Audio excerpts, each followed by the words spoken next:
Bonjour à toutes et à tous, bienvenue sur Kartur. Dans cette vidéo, je vais vous parler du retour du garagiste. Alors vous savez, cette voiture, elle est à la vente. D'ailleurs, si vous êtes intéressé, je vous mets le lien ci-dessous pour pouvoir me contacter. J'ai souhaité donc, avant la vente, de réaliser le changement d'huile, puisque ça faisait un certain temps qu'elle n'avait pas eu de changement d'huile en termes de kilomètres. Je suis donc allé chez le garagiste en question, qui m'a été recommandé par un ami. En termes de professionnalisme, apparemment, il n'y avait rien de mieux. Une fois que j'ai pris rendez-vous chez le garagiste, j'ai amené la voiture, sachant que je lui avais demandé de pouvoir réaliser et le changement d'huile et également un check-up tout autour de la voiture pour savoir s'il y avait potentiellement des frais à ajouter, surtout d'un point de vue mécanique, parce que je veux en aucun cas vendre la voiture avec un problème mécanique important. Je suis pas là pour avoir les gens.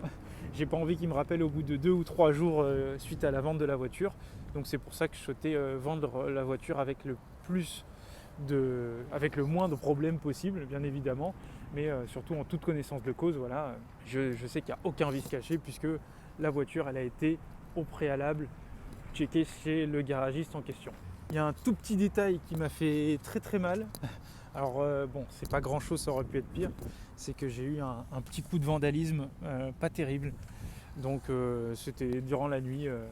Toute une partie de la rue du côté de ce rétroviseur là s'est fait défoncer. Bon, moi j'ai eu que la vitre. Certaines voitures ont eu carrément le rétroviseur arraché, mais bon, ça arrive. C'est des petits problèmes, c'est rien de grave, mais c'est sûr que c'est assez chiant et c'est assez embêtant. Donc ça arrive à tout le monde. Pour en revenir au garagiste, donc ça m'a coûté à peu près $70 de réaliser le changement d'huile. Donc il ne m'a pas dit qu'elle en avait besoin particulièrement, mais c'était bien de l'avoir fait. En revanche, il m'a conseillé plusieurs choses dont je vais énumérer prochainement. La première chose, c'est qu'il y avait une sorte de bruit, notamment lorsqu'on passait un dos d'âne. Donc il s'agit de la pièce qui est ici. Au niveau de la suspension, on appelle ça les bearings ici. Donc je ne connaissais pas réellement la chose puisque j'avais pas pour habitude de changer. Pour moi, ça faisait partie de la suspension, mais bon, c'est assez dérangeant. Je lui ai posé la question si c'était quelque chose qui était forcément très très important. Il m'a expliqué que c'était une pièce qui effectivement allait être importante encore plus puisque je loue cette voiture sur Turo. Donc c'est hors de question de mettre la vie des personnes, les locataires en danger, surtout pour un petit problème comme ça. Donc c'est une pièce qui se situe au niveau de la suspension qui doit être changée, et ça doit être changé des deux côtés. Donc ça fait un bruit qui est un petit peu dérangeant. Ça doit être changé des deux côtés. Et là où ça pique, c'est que en fait c'est une toute petite pièce qui coûte pas très très cher en soi, donc ça coûte $220 notamment chez Ford, et cette pièce on doit ajouter les taxes avec bien évidemment la main d'œuvre. Quand on fait les petits calculs, on est à $220 un côté, $220 de l'autre côté, $440, et je pense qu'on pouvait compter à peu près $100 de main d'œuvre, donc on arrivait aux alentours des $550 à peu près environ. Et à ça s'ajoute un deuxième autre problème, cette fois-ci un petit peu plus mineur. Donc c'est à l'intérieur du moteur, en fait, en ouvrant le capot, tout en haut, il y a une sorte de fuite d'huile. La fuite d'huile, elle est légère, donc c'est pas quelque chose qui doit être fixé très très rapidement, mais c'est jamais bon en fait d'avoir une fuite d'huile au niveau du moteur, tout simplement. Un bidon d'huile, ça coûte quand même une bonne vingtaine de dollars, donc ça nous évite d'en rajouter plusieurs en un temps record. Voilà, donc c'est quelque chose qui peut être fixé assez rapidement puisqu'il faut compter à peu près, il m'a dit $125 de réparation. C'est pas juste un câble, c'est un truc, je suis quelqu'un d'assez énervant là-dessus. J'ai besoin vraiment de tout savoir et tout justifier en termes de prix à chaque fois.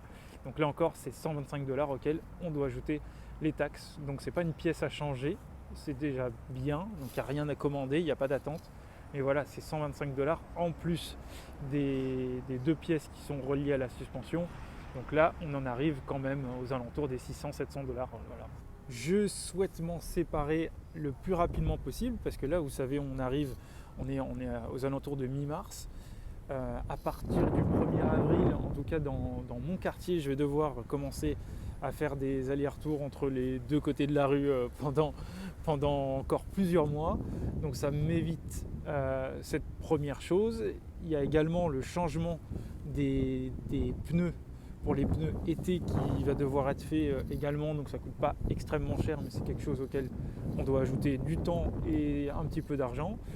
Et je commence à la louer de moins en moins sur Turo, puisque j'ai commencé à entre guillemets focaliser mon temps sur autre chose dont je vous parlerai très prochainement sur la chaîne.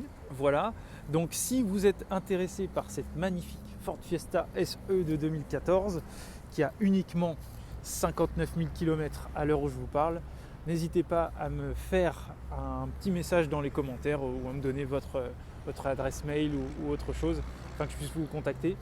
Sachez également que j'ai essayé de vendre la voiture depuis bientôt un bon mois maintenant. Donc j'ai commencé par mettre un prix qui était on va dire osé sur le marché. Donc on était aux alentours des 10 000 $ pour une voiture comme ça de 2014. Voilà, j'ai fait exprès, je tente. Si ça passe, c'est bien. Si ça passe pas, c'est pas grave. À l'heure où je vous parle, la voiture est actuellement sur Marketplace uniquement à 8 750 $. Donc avec les problèmes que je vous ai exposés, vous pouvez naturellement à peu près déduire tout ça. Sachez quand même que j'ai pas nécessairement envie de la brader non plus. Je préfère récupérer cette somme pour pouvoir acheter une autre voiture et vous faire un autre contenu également. Donc si jamais vous avez une voiture à vendre et que vous êtes sur Montréal, n'hésitez pas à me faire signe. Et je m'engagerai, si c'est une personne qui regarde cette vidéo, à faire un rabais supplémentaire. Voilà, je m'y engage, donc n'hésitez pas. C'est pas la voiture la plus sexy du marché, c'est pas la voiture non plus la plus fiable, puisque généralement on m'a expliqué que la transmission lâchait autour des 80 à 90 000 km, mais c'est une voiture qui est exceptionnelle selon moi parce qu'elle est super économique. J'ai eu la chance d'aller à Québec, aller à Gatineau et de voir à peu près tous les garages liés à Kharkov ces 3 derniers mois avec cette voiture. Donc j'ai gravi les tempêtes sur les autoroutes et les rafales de vent, c'est assez impressionnant. Ça tient, c'est pas la plus safe, mais il n'y a absolument pas de rouille.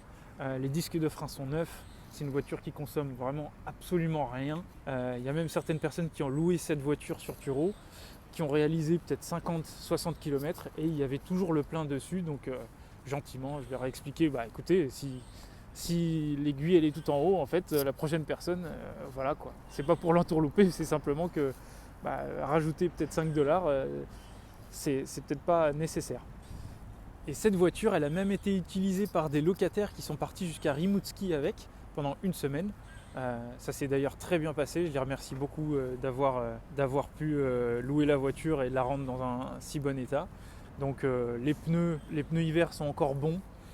Je ne vous cache pas que, étant donné qu'elle n'a pas énormément roulé cet hiver, selon moi, elle peut encore rouler un bon hiver. Il y a les pneus été qui vont être livrés également avec la voiture, avec les jantes, les belles jantes à liège. Il y a il y a des petits défauts un petit peu partout, mais ça reste vraiment quelque chose de pas très important selon moi, parce que lorsqu'on compare le prix auquel elle est actuellement sur le marché avec le prix des concurrents, avec certains professionnels qui vendent ça sans garantie sur le marché à un prix qui est beaucoup plus élevé, la mienne est vraiment placée selon moi, quoi. Donc je vous remercie d'avoir regardé cette vidéo. Si vous avez des suggestions ou des commentaires, je serais ravi de pouvoir les lire dans les commentaires ci-dessous. Je vous donne rendez-vous la semaine prochaine pour une nouvelle vidéo. À très bientôt. Ciao ciao.